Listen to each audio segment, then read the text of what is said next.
સુરત જિલ્લામાં આંગણવાડીના કર્મચારીઓ ફરી જંગે ચડ્યા છે। આજે આંગણવાડી સંગઠન રાજ્યનું એકમાત્ર એવું સંગઠન છે કે ભારત બંધમાં જોડાયું છે। પલસાણા ખાતે મોટી સંખ્યામાં આંગણવાડી કર્મચારીઓ ધરણા પર બેઠા હતા અને ચૂંટણી ફરજોમાંથી મુક્તિ માંગણી માટે વિરોધ કરી રહ્યા છે।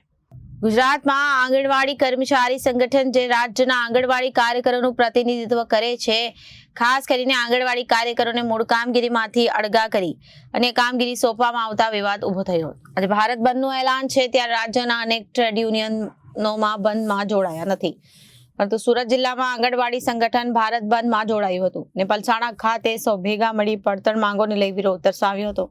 સુરત જિલ્લામાં આંગણવાડી મહિલાઓની લડત સાથે હવે ગુજરાત રાજ્ય આંગણવાડી કર્મચારી સંગઠન પણ જોડાયું છે।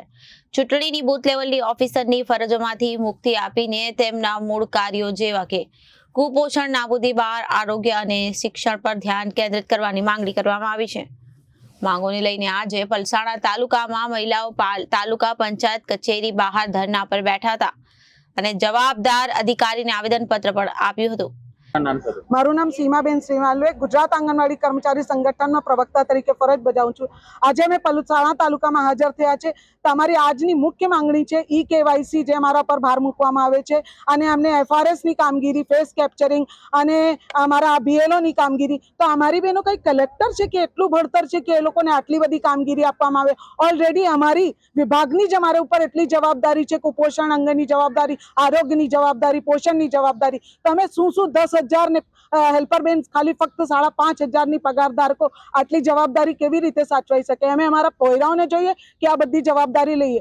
તમે આ એક રવિવાર મળતું છે તો એમાં બી BLO ને કામગીરીમાં, તો જે બીજા વિભાગો છે તેમાં અંદર સોંપો ને તમે કામગીરી। અમે આજે રજા મૂકીને, CL મૂકીને આજે રાષ્ટ્રવ્યાપી હડતાલમાં જોડાયા છે, તો બી ઉપલા અધિકારીઓને અમારા ઉપર ખૂબ જ દબાણ હતું। તો એ દબાણ તમે કેવી રીતે, તમારે તમારા હક માટે નહીં લડવાના? ગુજરાત એટલા ધનાઢ્ય રાજ્ય છે, આખા વિશ્વમાં વિખ્યાત છે, ગુજરાત જેવો રાજ્ય નહીં। તો અહીંયાની બહેનોની જ સૌથી દશા ખરાબ કેમ છે?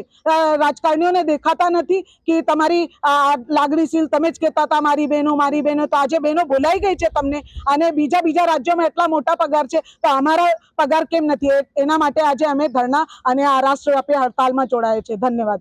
આવાજ દો। રિપોર્ટર કૃષ્ણા સોની, જનાદેશ ન્યૂઝ, સુરત।